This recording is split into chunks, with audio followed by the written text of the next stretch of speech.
Live video is starting. We are now live. Hi, Keith. Hey, Dave. Happy New Happy New Year. Year. I've been in. You've been away. I've been in I Florida. haven't seen you in a while. Florida with a couple of mice. Working on your accent. My grandkids and yeah. It was. We had a fun time. You went to Disney, right? We went to Disney.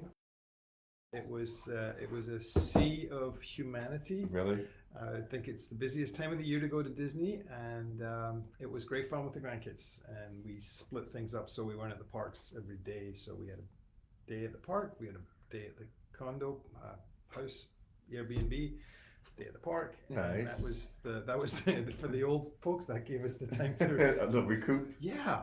But I certainly got off to the new year with 12,000 steps a day, pushing strollers and other things around. So Need a vacation from your vacation? just about it. Just about it. How about you? How was your holiday? Nice. Stayed around here. Both my boys came back. It was fun. Nice and relaxing. Excited for the new year to start. My birthday, is right after Christmas and all that. So it's boom, boom, boom, boom, boom, one after another. And then we had a nice New Year's party. Right. I'm just ready to get back to Normality and get back to what we do best, which is real estate. And, moving product. That's My friend always asks me, he's like, have you moved any parcels today? We're trying to move parcels. parcels of land, parcels of homes. So it's interesting because the market obviously has been going through some changes, and at the moment people are saying, and we look at the weather and we go like, wow, it seems to be like we're hoping for a mild winter. And people are saying that we may see an early spring.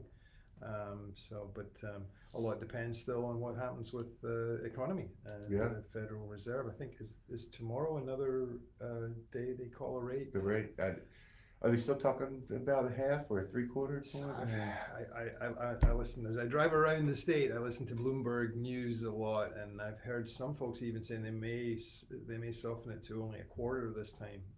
That's a good sign, I would think. Yeah, because unemployment is beginning to rise. It seems weird, but they seem to say that's a good sign for They want us to feel pain or something. Yeah. I don't like pain. No, too much. I'm not big on that. I'm adverse to pain. Not big on that either. But anyway, Speaking of pain, actually, one thing before we start, John asked me to put in a plug for the best realtor group in Northern Virginia. We're having there's several this time of year when people are doing votings. We put up on our Facebook. It's the comments section where you can go and punch there if you want to vote for us. We would appreciate your support on that. It does make a difference. It does help with our marketing. So if you had an experience with this, please take the time to vote on there. If you tell us that you vote, David will buy you lunch. And I'll be using Keith's wallet. So that's fine. I'm very happy to do that. We can. Excellent. We'll tag team that way. I think the Inn at Little Washington was Keith's favorite space. I love that place. All right. So some of that's true. In fact, I'll be using his wallet. We've been, we're constantly studying the market and what's going on. And of course, what has been happening recently in the market is houses have been staying on a lot longer. Listings have been staying on a lot longer because the buyers are not just out there and people are looking at interest rates and what they can afford these days. And with that has come some expired listings that, houses come on, they stay on for 6 months, and then the owners say, I'm going to take a break. I'm going to take a break for the winter. So there's been a number of expired listings. So one of the things we were looking at was the top 10 reasons why a house might not be selling. Feedback. Basically feedback. And it's general feedback. It's not for a specific house, but we've got we do like David Letterman, the top 10 list of what we hear from other agents about not just our listings or what we may give feedback to other agents too, because we try to help other agents too. When we are showing a property and we try to give feedback right away, and we try to give productive feedback. We don't want to just say, too high, too low. We want to give a specific. Yeah, and so none of these top 10 items are actually related to the price, but of course that is something that in today's market we've been hearing more and more of, that prices are maybe a little higher than what the buyers feel the houses are worth. But anyway, do you want to start with? Sure, number sure. one? So the number one, not in any particular order really, though. These Right. are just 10 feedback items that we see quite a bit. One of them that we see is that the house needs more natural light. Yeah. With, go ahead. No, so if you're thinking about, blasting a hole through a wall or changing your exterior, putting some skylights in or whatever, this would be a great time to do it. I mean, you could just take care of it yourself, throw a couple of tarps up there. That's right. You drill a big hole in it. No, but it does speak to, though, preparing your house when somebody, if you have your house in the market and you know you're having a showing that day, you may keep the drapes closed in a certain room because that's your preference. But Yeah. when you're showing the house, you want to show the house, so you want to open that stuff up. You want it to be bright and light and airy. Definitely. I mean, as agents, when I'm working with a buyer, I will go to a showing and I'll get there 5-10 minutes beforehand so that I can open drapes and blinds and actually put on lights so that the house does, you're not walking into a dark house and wondering what room you're in or whatever. You get one chance for a good impression. Exactly. So if you're still living in your home and you know you've got a showing coming up and you're leaving beforehand, don't shut everything down. Right. And turn everything off. Just make it as bright and cheery and welcoming as possible. So that's the number one. What do you have for number two? For number two, the paint colors are outdated and unappealing. Yeah, it reminds me of this house I looked at not too long ago. Beautiful house. I won't mention the address, but the colors were like straight out of an 80s sitcom or something. Bright orange and bright, and which is preference is fine. But again, if you're selling your house, people ask us all the time, where should we put money in? Neutral colors. Yes. If you can just tamp some of that stuff down. And sometimes you can't change the avocado colored fridge and appliances, and you can't change that funky psychedelic bathroom with the turquoise or the orange things. But you can very cheaply. You can change the wall colors and so on, and the ceiling and so on, and get rid of anything that is, it was really nice to have a starry moonlight that you would lie in bed and look up at the stars from. That's not really something that's going to be very appealing to the average buyer. Like my wife always says, that's the beauty of paint. Every color costs the same price. Yeah. Keep it at white. That's right. Or neutral if possible. What about number three, Keith? Number three is carpets are stained / worn. You get that a lot with animal owners, kids, just. There are methods, remedies to do that. You can stretch the carpets, you can clean the carpets, or carpet in a room is not crazy expensive. Some rooms it might behoove you to just replace it. Yeah. And there's a sort of balance. We get people will say to us, well, if I change it and I just go with this, then the buyers that take over the house, they'll probably want to change it again. I hear that all the time. And maybe they'll want to do that luxury vinyl plank, and so why would I actually do anything with it? Well, you got to make a call. Is it so bad that it's actually going to detract and deter from selling the property? In which case you do want to do it. Right. And even if you pick the cheapest builder's grade and a nice underlay to give it some depth, do that rather than trying to just clean up a bad mess. Right, and it gives you a better smell too. New carpet has that, pet stains, Like the new car smokers, not all that stuff. It's not just that we're not talking about folks who live there, but it's the history of that house. You don't know who's been in there, and it's if you can get a fresh spruce up, it does help. Did I read that one? I think you did. Okay, so you're next. I've got the next one, and this is a pretty obvious one. The kitchen is in need of updating. There's been so many changes in kitchens, even in the last 5 years, and even granite is not being used as much now. Everybody's going with the white marble. I know they prefer that over the dark granite. That's exactly right. And old cabinet doors and stuff like that. If it's an older house from the 70s or whatever, there's that. You're always going to get that comment, to the degree that you want to do something, there is the opportunity to use paint. Again, paint is a cheap way to do things. People like the white kitchen, white and grays. Yeah, and also changing out some of the actual hardware on that's the huge. cabinets. Yes, that's huge. And that's not expensive. To Home Depot, Lowe's, you can get new handles for the new hinges, and that's not something. The old Rance, the Western style that you see all the time. Yeah.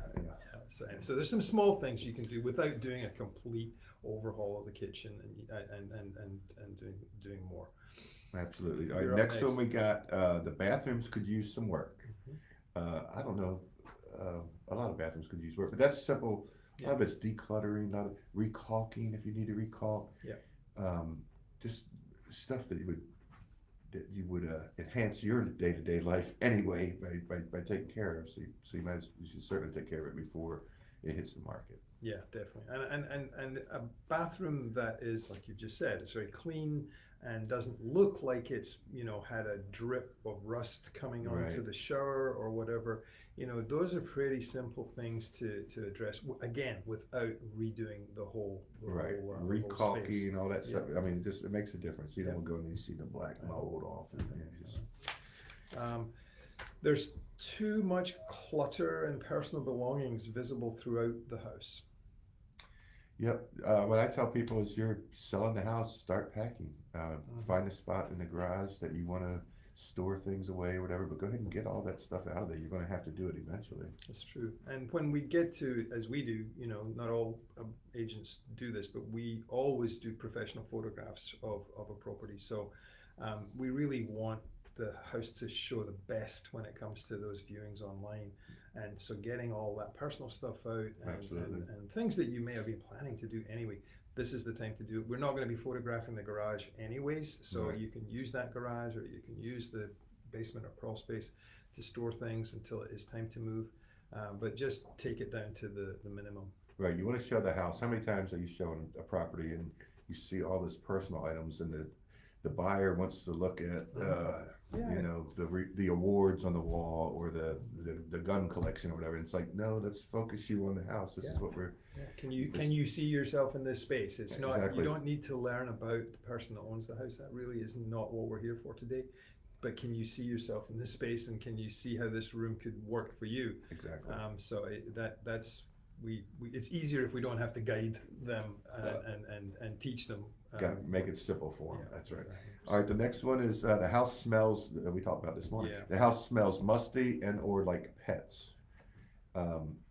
I hate having that conversation with people, to be honest with you, but it is important that you do because, you get with the five senses, whatever. You walk in, you see, and then you smell, and if it has a poor smell, that's hard to shake. Right, and I think most people love dogs and cats, and they don't even mind if there is one in the house.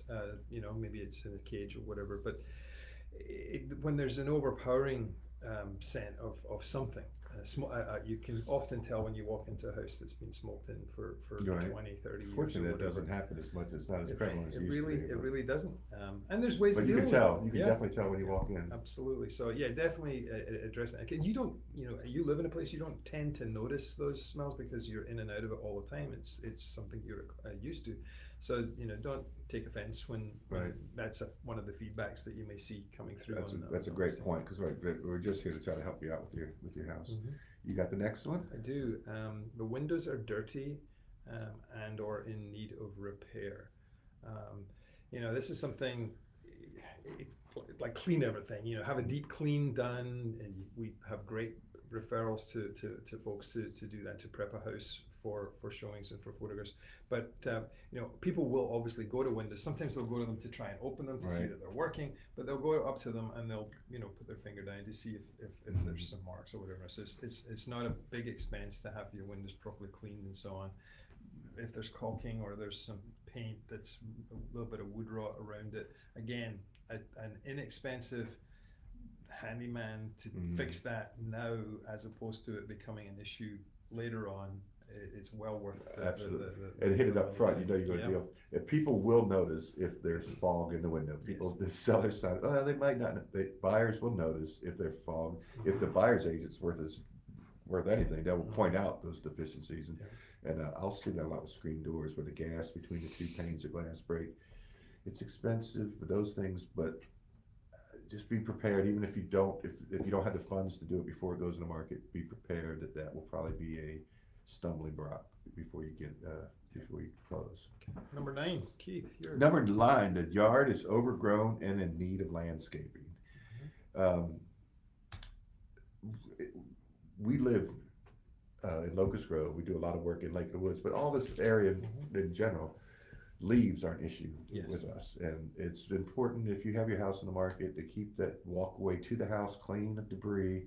That means, if that means just keeping a little portable blower there, or just hit it up when you go. But you really need to have a nice path to the house that's free of debris and clean. Oh, a number of us. I mean, John and you and I know we were out actually for some of the vacant houses that we have here at the lake. We were out blowing driveways and so on, and making sure the floor mats as you walk up to the front door are free of leaves and debris and stuff. So that first impression was good. So we'll support that ourselves. Absolutely. But if you're living in the house and you want to give it that great impression, then you should just stay on top of that. And with the weather, in the winter time too, if you get ice building up, you can make a path to the front door, so the buyers can come in and look at it. Yeah. And number 10, the last one, as I said, none of these were in any particular order. Sometimes they come up more than others, but and this one is somewhat been mentioned before, but it says there are too many personal items on display. For example, family photographs, kids, toys, etc.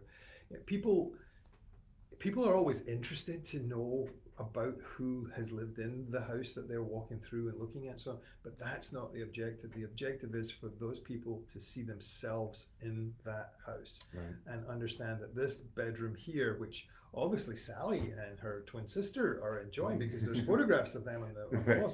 But look, Johnny could just as easily enjoy this room because he could have his little corner desk and computer over there. So that's what we want them thinking about. And not becoming part of your lives is what Right. some buyers end up trying to imagine themselves, and it doesn't work because you've got girls and they've got boys, whatever it is. Right, they're thinking about the wrong thing. Yeah, Exactly. exactly. So, and all these are just to try to get you the highest return when you have your house on the market. These little simple things that really don't cost a lot, take some effort. Yeah. You have your house on the market anyway, so you're going to be moving. You might as well take care of a bunch of this stuff.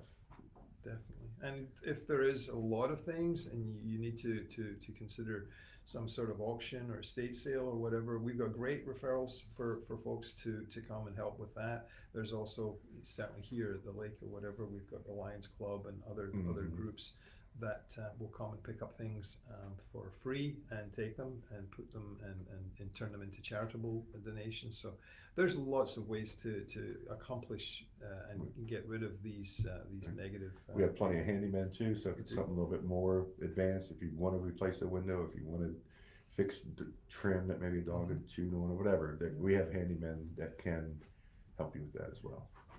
So that's the top 10 of feedback that's been, it's not just from our team, it's across the industry is what people comment on and things to consider. We got anything coming up? I think we've got a shred day coming up. Not April. Yeah, we try to do it right around tax time, so you can take. That will of course be at our parking lot again with the fire department. Yeah, that's always a fun time. We have our own little group formed together. We're going to Massanutten next weekend, so that should be fun. Kind of recap from. I don't know. We'll have a good. I imagine we'll figure out something. We will. It'll be a good time to spend together. So, thanks very much. Keith. It's good to. Is this our first one together? Might be. I think this might be. We may have done one before, but anyway. It wasn't near as good as this one. No, definitely not. We're just not going to break into song today like we did fairly recently. But anyway, we'll save that for. I will if you will. No, I will not. No, I will not. So, without further ado, thanks very much. Don't forget to vote for us. Yeah, please don't forget to vote for the Licata group for Northern Virginia, and I think it's not just Northern Virginia. I think it's across the world. It's worldwide. I think. and that will keep us working for the next 12 months. Exactly. All right. Thanks, Until next everyone. time. Okay, bye-bye. Adios.